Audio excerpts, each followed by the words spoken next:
Underdog. Damn. Unleash the power. Jayson Waller here, True Underdog Podcast. Folks, I got an amazing episode today of the True Underdog. I'm Jayson Waller, host as always, and we've got a jam-packed episode heading your way. Our guests today have worked with some of the biggest names in Hollywood. They both grew up in love with acting, first appearing in the Sunday morning show Little Pioneers. They both love acting so much that even their siblings and children are big names in Hollywood right now. These are true legends right here. Runaway Train, Animal House, Dark Knight, the Mr. Brightside music video. Chances are you've seen these folks in a lot of television and music side of the business, and it wasn't all sunshine and rainbows for them. They had their own struggles, their own adversities they had to overcome and really move on. So Eliza and Eric Roberts, how are you guys doing? Welcome to the True Underdog Podcast.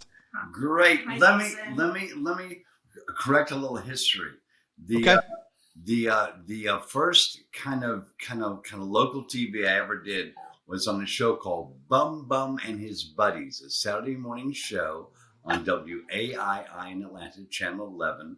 And the first thing I ever won a Atlanta Critics Award for was for a drama called The Little Pioneers on Bum Bum and His Buddies. Oh, okay. Well, good. I'm glad that you're able to correct that then. So listen, I'm super excited. I know I've seen you guys on TV a few times, so I'm a big fan. And let's get started. I mean, you know, one of the first things I want to cover, Eric, Eliza, is, you know, you guys grew up acting family with your sister, Julia, Lisa, your late sister, Nancy. You landed your first gig at the age of 5. Talk about your childhood and what it was like growing up. And did you feel any pressure from your parents to work in the same field?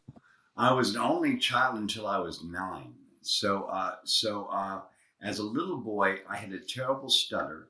Couldn't talk to anybody I didn't know because it took so long to speak. And it was very hard in school because I would read out loud in class. Everybody would laugh at me. But then we found out at about 4.5 or 5 years old that when I memorized things, I could speak as if I didn't have a stutter because I knew what I was going to say. So acting at first became an exercise. Then it became an exercise that was fun. Then it became a fun exercise that I got good at. Then I decided I'm going to pursue this. And I'm only 8 years old by the time I thought I was the greatest actor on the planet. I've been decided from about 7 or 8 I was going to be an actor, you know, as positive as 7 or 8 year old can be. And by the time I'm 12, I've done so many plays that I'm looking around for acting schools for when I get out of high school.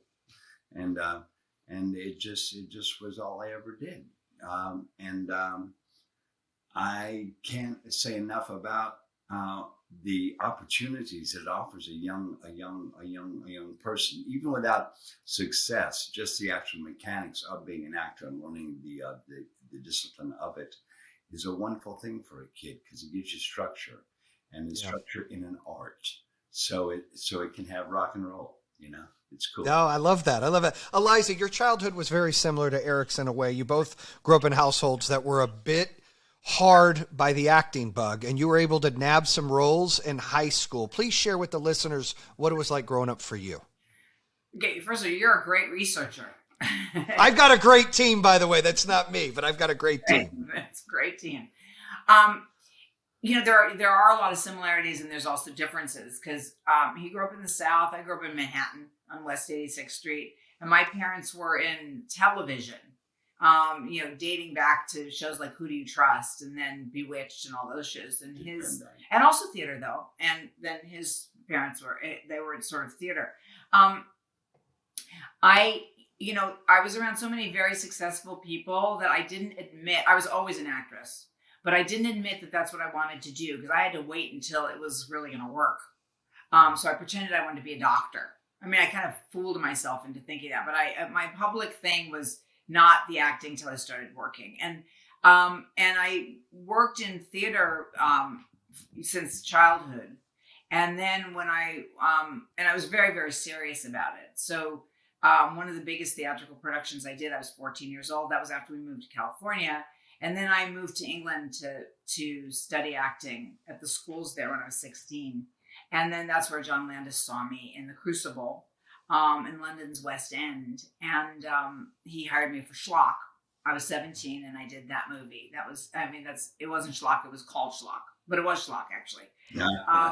And that led to Animal House and whatever. So yeah, growing up with people who were artists, I mean, it was definitely not conventional. I mean, my parents were, you know, they weren't beatniks and stuff. A lot of their friends were, but they were truly artists. So, you know, if I got in trouble at school for, like, let's say wearing pants back when the dress code was skirts, they would tell my mom, and she'd come in and rail them for how stupid it was that girls had to wear skirts. So it was a very unconventional and very artistic household. No, cool for sharing. I had it on here, schlock too. So I'm going to bring up that show or the thing, but you brought it up. That's great. Let me ask you, Eric, in June of 81. Something the wife isn't emphasizing that I'd like to emphasize about her background. Her mom, Lila Garrett, was the first woman in all those writers' rooms. Dick Van Dyke, the Dick Van Dyke Show, all those shows. She was the only woman back in the day in those rooms for decades. And so it was kind of because of her that like women got entree into those rooms. It was a man's world, and they were selfish about it. But Delilah broke all the barriers, all the glass ceilings, all by herself. And that's awesome. Not an opinion. Yeah. Yeah, being a pioneer and setting that up. I've got 3 daughters myself, so I'm all about. And Eric, you mentioned also one of your famous quotes is you'd love to work with women, surround yourself with women in Hollywood. It's important for that. So we'll talk about that as well. But in 1981, you were in a horrific car crash where you scarred your body. You were in a coma, and it affected your speech. And kudos to for you for overcoming that and being a true underdog. But take us down the experience of learning how to speak again. Well, it was just difficult. But what you do when you have that kind of injury, that kind of brain trauma, where you have the brain damage and it affects you physically, you learn to put everything in an ABC order.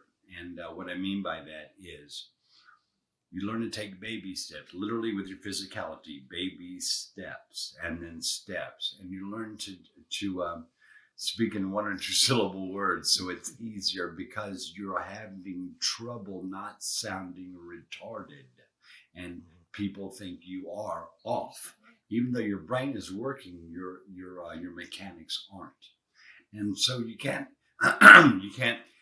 explain that to everybody you meet. So you learn to be alone a lot, and you learn to practice the smallest things.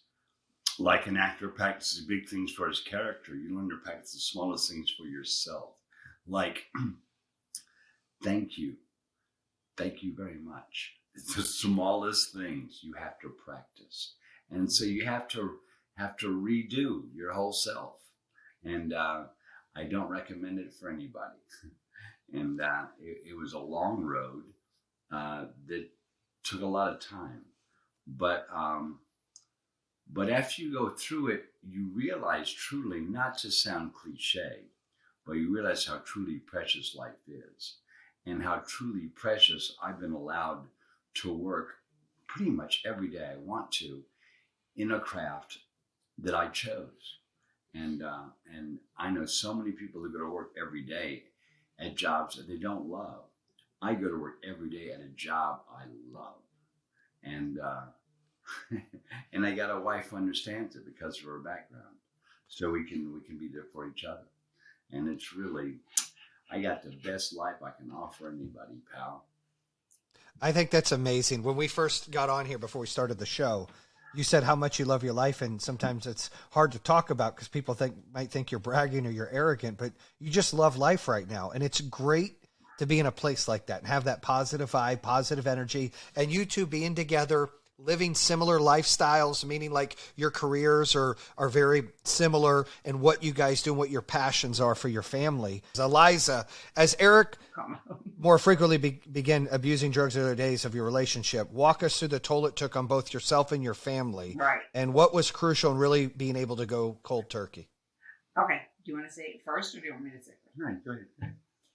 Yeah, because I'm glad you say or your family. I mean, it's known, of course, that that a drug problem, any addiction at all, is a family condition and family situation.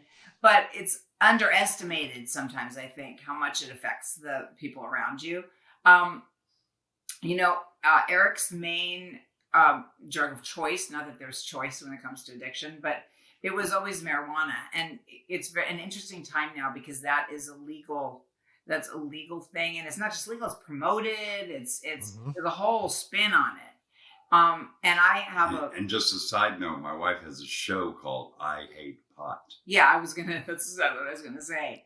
But even the fact that that I can now openly be recording for my YouTube show and have Eric on the show and stuff is a huge step because in the early days, it's shrouded with fear. The person who is sober or else just not a user is scared to approach the other person to say, wow, there's a lot of destruction going on here. You feel like the bad guy, and now it's so open. I can just openly talk about how much I hate pot. And I think of it as a very, very insidious substance because it has a shelf life of a lifetime. If you're doing cocaine, you're like 10 years and out. You're either dead or you're off it. Same with many, many drugs. Marijuana can just linger, and next thing you know, you're 75, 80 years old, and you're still, and really for the effects, there's cannabis-induced dementia that's very serious and early onset and has all the earmarks of real dementia, even worse. And there's also the fact that it no longer serves its purpose. You use it to be mellow and calm and and less anxiety, and it becomes a huge anxiety producer because you're pretty much, unless you're dosing every couple hours, you're in withdrawal all the time and very agitated over the things you let slip because you were high. So that drug is mean to its users and the people around, and hence the show I Hate Pot. Right.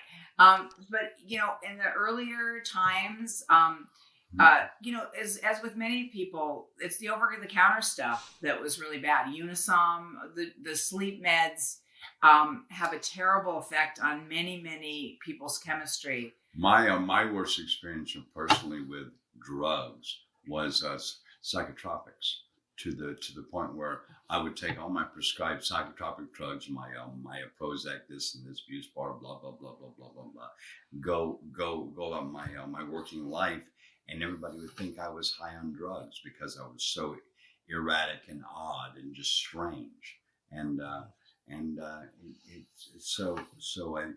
that was the worst experience of my life where I was psychotropics and how that affected me and my work, and everybody around me thought I was on drugs again. Oh no, that kind of thing. Yeah, and benzodiazepines. I mean, of course, he used illegal drugs also, obviously, and there's also the drug of alcohol, which he wasn't that into. But it doesn't matter what your substance is. It was very, very hard because it was really Dr. Jekyll and Mr. Hyde. It accentuates or creates a borderline personality disorder type of condition. So, 1 minute everyone's up on a pedestal and the next minute you're dirt under the person's feet and then you're back up on the pedestal. So it's like being an abused child because you never know what's coming and you can't control it and you think it's you. So you keep trying harder and harder and it doesn't work. So, you're dealing with real irrationality and that person covets the drug like a parent covets their child. So, it's never, any problems are never attributed to the drug. They're misattributed all the time. It's everything else's fault. It's a relationship. And then you asked about, coming out of it. I mean, the thing that is really amazing, I never thought I'd see the day. He wasn't as hardcore as a lot of people that we know, not even close, but the person really doesn't think there's any problem. So why would they be looking for a solution? And usually it's your bottom is usually something so stupid. I mean, it's funny, Jayson, because you expect a bottom to be a near-death experience. I mean, there was drugs involved in his car accident. But they put them in a coma. But usually it's something like vanity. You look in the mirror and let's say you're drinking. In his case, it wasn't that. And you have, a red nose. And you're like, oh, that's awful. Well, I'll quit now. It's like, really? What about with the people you killed and yourself almost? I mean, so that's interesting. So Eric would really have to tell you what stopped him. But the thing that's hard also is that you can, as the Al-Anon, as the person in there, you can set a boundary. You can say, I can't handle this anymore. So, I need to make some changes, but they will take you from important in their life or take their work. And instead of it being important in their life, suddenly it's nothing. And they're like, the addict is like, great, leave. I don't care anyway. So you sort of have no leverage, not with them. You do with yourself, but it's very, very difficult. And by the way, people who, I've never done any drugs at all or drank any alcohol my entire life, but I've never been with someone who isn't an addict. So, I don't know if I would even notice somebody who's not an addict and be attracted to them. And so you both play your part. Eric, what about just quitting cold turkey the way you did? What really inspired you to make a change? Well, it finally becomes a matter of life and death. And even if it's not literal, you're going to stop breathing and be in a coffin, literal death. It is still the death of a part of your life that you'll never get back.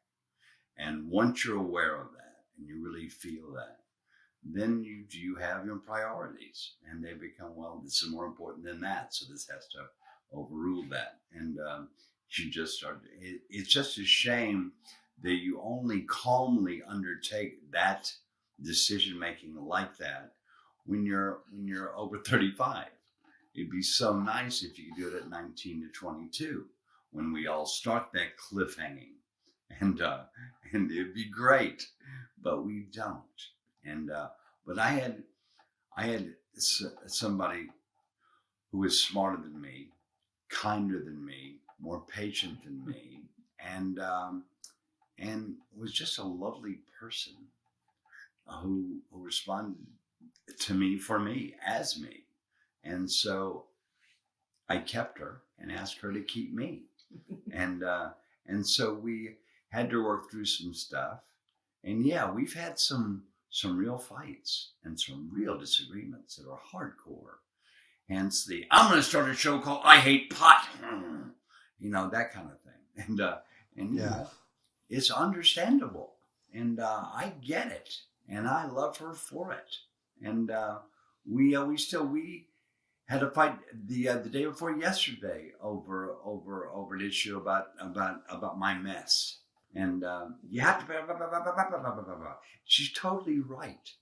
It's not a problem of right or wrong. It's just a problem of lining it up so it all works for everybody.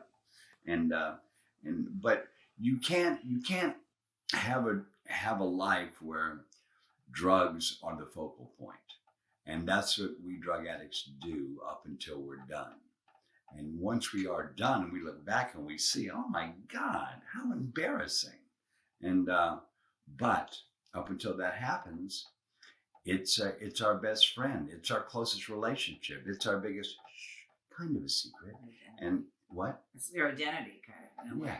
And can I say something really quick? Sorry. Yeah. That was very good. I didn't mean to cut you off. About what Eric said, it's interesting, getting sober young. Because with Keaton, that's what happened. He experimented, realized that he was basically an addict without a drug. It was just experimentation, and literally got sober. I think his period of experimentation was 15 to 17, and he got sober at 17. So you really do have your whole life ahead of you. It is very, very different because you have the wisdom of an aged addict who's in recovery, and it doesn't matter what method you use for your recovery, but you still have that feeling of hope and purpose, and it's almost just like a forgotten thing that happens. And I also think that what Eric said is very significant about, and for any people out there who have an addict in their life or who are practicing themselves, it brings out the best and the worst. You'll steal from someone you love, right? Which you wouldn't do for any other reason except to score, right? And you'll also suddenly know how to do stuff you don't know how to do. Like, let's say you have no sense of direction, you don't drive, you get lost going everywhere. If you have a supplier, whether it's a legal cannabis shop or a dealer, you know how to get there, and you get there perfectly. You don't know how to use a smartphone for work or anything else to communicate with your kids or your wife or whoever, your husband and girlfriend, whatever. But suddenly you know how to work that thing like a champ, as if you sell them, you invented it yourself for your drug. So it shows you your capabilities, both the ones you don't want and the ones you do want. I think that if people can funnel in there positive purposes for their own accomplishments, it takes away the shame and also utilizes the shame to keep you focused on recovery. So that's just my observation about that. Well said. No, very well said. And I love your guys' love and admiration for each other and support. It's a beautiful thing. My man, Eric, Vanity Fair touted you as the hardest working man in Hollywood. Bam! What's the secret for having so much longevity in your career? I don't have a direct answer, but I can tell you a little story. In 1993, my wife and I are talking about stuff, and she goes, if you could do one thing every day, what would it be, baby? I said, I'd be on a movie set. She goes, well, that's not going to happen. Blah, blah, blah, blah, blah. We move on with our conversation, blah, blah, blah. Then this is about 1993. Then about 1998, she says to me, you know, this HD is coming strong. You know, they're going to be buying their own cameras. And then from like about 2010 to 2018, suddenly all these phone calls came into our office for Eric Roberts services because we own a camera, we're making a movie. So they started calling direct for me from all over the world because they had cameras. They were their own studios, and we want Eric Roberts. And suddenly she says to me one day, you know, it's weird. You could be on a movie set every day of your life, like you told me, blah, blah, blah. We can do this. You want to do this? Sometimes they pay. By the way, sometimes they don't. But there are parts here you'll never play otherwise. You'll never play blah, blah, blah, would you? I said, no, that'd be so much fun. And you never play blah, blah, blah, would you? No, you're right. This is going to be up. Let's go do this. So we took off basically and spent 10 years seeing, you know, the world for free, making movies for everybody who owned a camera who called us. And it was just freaking fun. And everybody started making fun of us at first. Eric Roberts is out of his mind doing everything he's ever offered, blah, blah, blah. But it always came back around to what it was, which was we're having a good time. Eric Roberts loves being an actor, and he has somebody who like gets it, who is organizing it, who's also an incredible actor in her own right. So it was a great matchup. Oh my God, Eric Roberts is something right. And it just didn't stop. It's not stopping now. And I just got, because of my wife's help, I just got the best job, in my opinion, I've had since 1983, and it was it's the Righteous Gemstones. I'm playing a guy who grew up with John Goodman's character in it, Eli. And it's the best job I've had in 30 years. But all this only happens when you get your, excuse my French, when you get your shit together, it doesn't happen the next day. It may not even happen the next year, but it does happen. And all you have to do is what you should have always done. Just keep on plugging and not take vacations from your life. And if you don't do that, it's going to be a happy story. As my wife showed me, I'm only able to talk about this because of this relationship. I love that. That's awesome and well said. So, Eliza, you have a quote saying, we stay together to avoid regret and also to continue finding fun things to do together, even if it's try a new coffee place or get involved in an audiobook. And Eric just mentioned how much fun you guys have together. Anything you want to comment on that? Yeah, you know, in a lot of ways, this is the first relationship I've ever had. And I've always been in relationships. I think of myself as not always being in relationships, but I actually have been. This is the first one where I really have fun with the person. And nothing against the people I've been with because I love them dearly. But maybe it was just a stage of my life. There was the fun of that new intimacy, euphoria, and all that stuff. But just fun like you have with your kids or your dogs, or friends. And I'm not saying that we're friends like sister and brother friends, like, oh, wait, now we're just friends so we can have fun.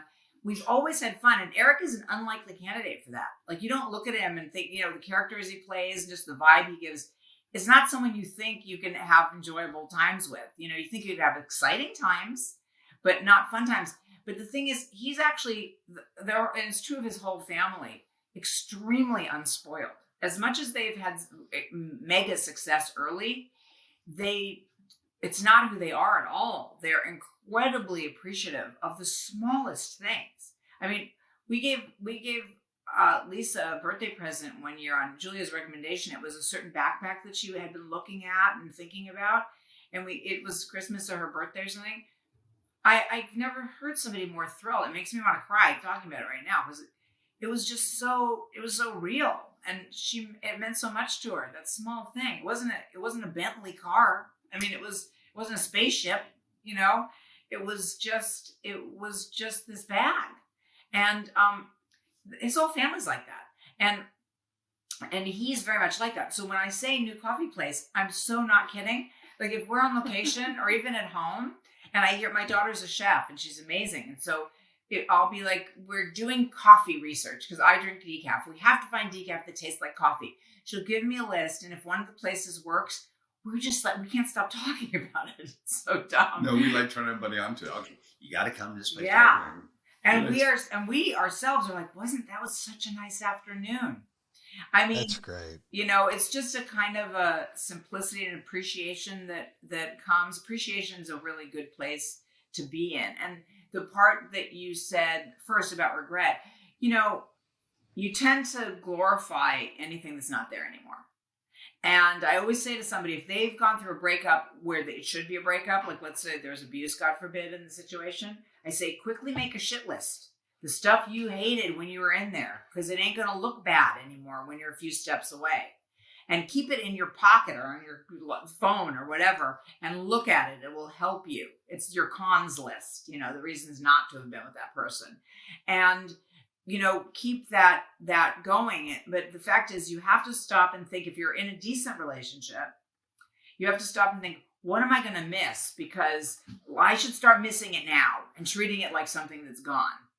Because same with parents, when they get impatient with their kids, my intervention, if they're impatient and it's mean to the kid, my intervention is always to say, stop a minute and picture this child if they're sleeping later, or if God forbid anything happens, or if just you're in a softer moment and you hear this, you're yelling, echoing in your head, you're going to regret it. So try to somehow patch those two together. I think that could create a lot of kindness all around in the world if we just kind of took a minute to do that. So that's what I was talking about here. That's awesome. That's awesome. Well, Eric, I stand by your quote. I love working with women. I love women, and we need more women directors. We need more feminine sensibilities in movies. How can diversity and inclusion be developed in the entertainment industry? Well, wait, before he answers, there are plenty of women directors. Yep. We're just not hiring them. So that's what we have to do. That's the But issue. okay, go ahead. So go ahead. No, that's the issue. Okay. And we who was the woman head of the network for a while? Sherry Lansing. Sherry Lansing. John Steele. We need more Sherry Lansings. We need more Don Steeles. But the thing is, we have them. We just have to get them in the forefront. And and it's happening. And enough of society's men have been shamed enough now where they're saying, "Oh, sure, I like girls," So it's starting to happen. And but men are jerks. You know that. You're one of us. And we're. I've got 3 daughters. I can attest. Yes, men can be jerks, right? I see it all the time with 3 girls. Judd Apatow does the best thing about that. He does the best thing about being the one guy in his family. And, everything he says is really funny, but it's also really, really true. And it's an education. Paul Reiser has several sisters. He's always been the most wonderful guy because he knows He just knows. I mean, the Uber driver who drove me home from the airport the other day, we had just touched on his situation. He has a lot of daughters too and a wife, and he's been married a long time. And when it came to like taking my bags out, I was ready to take my bags out of the car. Not only did he take my bags out of the car, he took my purse out too. He remembered where it was and handed it to me. And I was like, you are well trained. He wouldn't even think of not. Whereas there could be a guy who doesn't have women in his life, and he just wouldn't think about that, or he wouldn't touch it. He'd be like, ew. So it's been a boys club, and it was based on a lot of dumb stuff. I mean, for one thing, we were the ones home with the kids. We were supposedly emotional. We had our period, and we supposedly got weird. I think that now emotion is more accepted. I mean, it's always been ironic because in our field, we're making product that is about the human journey, and it's about emotion. And it's been, they've struggled to make it with people who are, work hard to be out of touch with their emotions. Yeah. And we were kind of cut out, and we were needed, but we're getting there. Yeah. Well said. Well, let me ask you both this. What do you guys got going on now? I mean, Eric, you touched base on Righteous Gemstones you're doing out of South Carolina, but what are the things you guys have got going on right now where the listeners and the viewers can actually subscribe and follow you guys and see what's coming out next? I might be able to answer because he's not sure what he's allowed to talk about. What go ahead. What do you know? I'm just going to get myself in trouble. No, you're not, because you can actually talk about everything now. I'll thumbnail it, and then he can elaborate a little. Okay. He it was just announced he was cast in Babylon. That's huge. That's Damien Chazelle and Olivia, who he happens to be married to. She's the producing. Damien is directing. Eric is, I'm not sure if I can say what he's playing, but other people in it are Margot Robbie, Brad Pitt. There's a lot of incredible. I mean, the whole thing's ridiculous. So this is the new remake of Babylon? That'll be good. Yes. That'll be great. So Eric is in that. And, congrats. That's amazing. And then we're doing a podcast. Tell us about the podcast. Yes, this is podcast land. It's called The Killer's Vault. It's Elizabeth Rome and Eric. And this group of people, this amazing group of people, has obtained actual letters written by a lot of the most notorious serial killers. And of course, it's an in-depth study because in this world of a lot of bullying and cruelty and, the whole direction that we are going, it's very important to study the extreme version. Because let me make it very simple for you. Sure. What we get out of it is the fact that you can't abuse your children, and when that happens to certain degrees, we create serial killers, quite literally, and you have to be good to your children so they'll be good to mankind, and that's kind of the long and short of it. Very oversimplified. That's what this show does. When does that come out? Because that sounds tasty. I'm going to have to put that on my list. Oh, good. I'm glad that you are. The Killer's Vault, it's podcast, and very soon. I'm not sure of the date because I think the date has changed, but I mean very soon. And you will be able to find it if you research it. And it does. It makes the connection between abuse in childhood and multi-generational, obviously. And we're talking about emotional abuse in addition to all kinds of other abuse.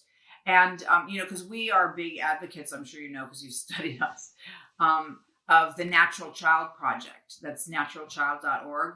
Jan Hunt. Jan Hunt developed a whole amazing comprehensive website, and she's available for counseling, and it answers every question a parent could ever have based on the studies of Alice Miller, who wrote For Your Own Good, which Prisoners of Childhood, which studied Nazi culture, not just Hitler, but everybody who followed him and how that all originated. There's not one single case, not one, of someone who is that type of egregious, heartless, very mind-bent, demented murderer where there was not abuse. Not one.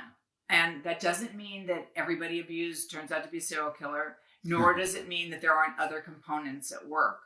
But it's time for us to figure out how to prevent this. You can't fix it after the fact. It's time to address it. You do. No, I came from a abusive family, Oh, and my parents are better grandparents than they were parents, and I've got a great relationship with them. good. And I have 4 kids. My oldest being 22. I've got 2 grandkids. My youngest being 11. And I can tell you, I always joke. I put it in my book coming out, but I was a C plus dad with my oldest as time went on, and probably a B minus, and then a B. And I feel like with my son, I'm floating near the A. And we learn as we grow. And I wish I had some of these tidbits and books out there and podcasts to listen to for the listeners out there. Being a parent, there's usually not a book or some guidance, but if this is a website or a program that you can get into and ask the questions, because parenting's hard and it's frustrating, it's scary, and we make mistakes, and we've got to find a way to be better because our youth is the future. Yeah. Jayson, yes, our youth is the future, and that's what a lot of the, child help, Prevent Child Abuse America, that's what they talk about. That doesn't quite penetrate because we're like, that's like you're talking about, technology. You cannot, just do unto others. You can't look at a 2-year-old or 4-year-old, whatever, and be responsible for them suffering and feeling unsafe. That's just, bullying starts at home. But the fact that you can say what you just said and you're writing a book, your kids have heard you say that. They know, in your view, you screwed up in some areas or in some ways. Very typical of a person who experienced abuse as a child. Very hard one to break. Steve Pemberton. Everybody should look up Steve Pemberton. He wrote A Chance in the World. Well, Tim knows him. He's amazing.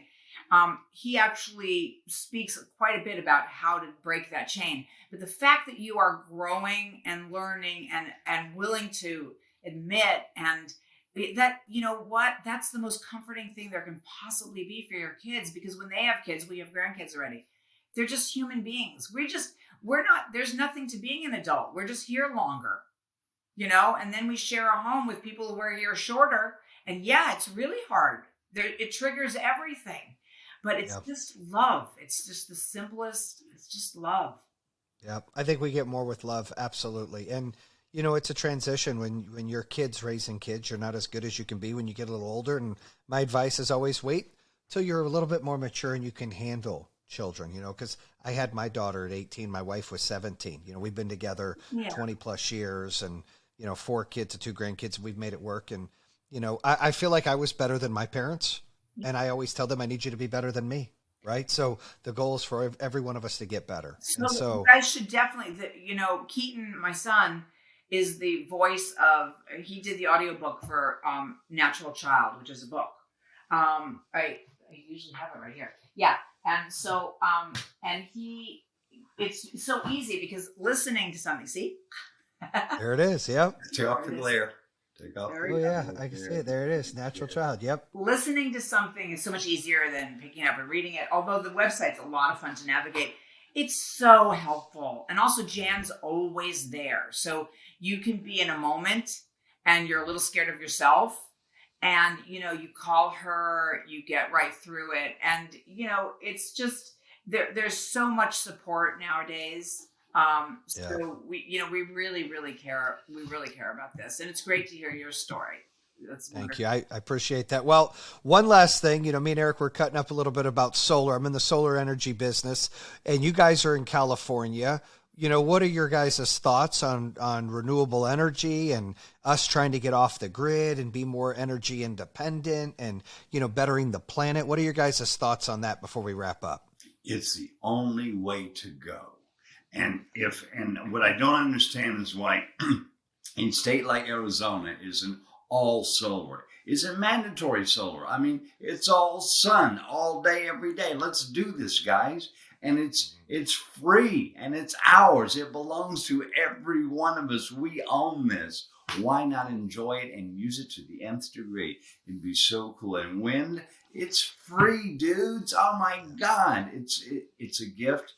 I'm sorry. It's a gift from God. Let's go with it. I agree with you. And Harvey Wasserman, who was a really good friend of my mom's, she passed away, but Harvey's still with us. Harvey Wasserman, you can look him up and just say solar. He is a gold mine of information as to how to do it and do it economically. When we go places where we don't expect to see it, And if Eric sees some solar panels or solar heating of a pool or whatever, electric cars, he gets so excited. We're very good friends with Ed Begley and Rochelle. It's miraculous, and it's right there. It's nature. I think the reason people don't is they just kind of don't know where to begin. Well, it's just really upsetting because we had this technology to some degree really since the mid 60s, and yet we've ignored it because of the powerful oil industry. They are so rich and so powerful, and they get such beautiful commercials, such beautiful billboards, such beautiful this and that. Oh, we love America, this and this. They're destroying the earth. They're killing us, and yet we keep buying gas. We both can agree on that. My big enemy's the utility companies. I put commercials out all the time going against them because they're never benefiting anybody else. And I know you guys have struggled a lot with PC&NG or whatever they're called out there in Cali. So all the utility companies, they need to be on notice, because I think people are starting to get it more. We just got to educate them more. But thank you so much, guys. Bam. There you guys have it. Hollywood heavyweights, Eric and Eliza, just like you and I. Demons, obstacles, love. The key is patience, owning it, persevering through the storm. Thank you guys for sharing your story and what you guys are doing right now on the True Underdog Show. Bam! And that concludes another episode here on True Underdog. If you're interested in hearing more, make sure you subscribe at iHeartRadio, Spotify, Apple Podcasts, or the YouTube channel. You can always visit TrueUnderdog.com, subscribe to all of them. Make sure you check out our newest episodes coming out on Mondays and Thursdays. True Underdog, baby. Bam!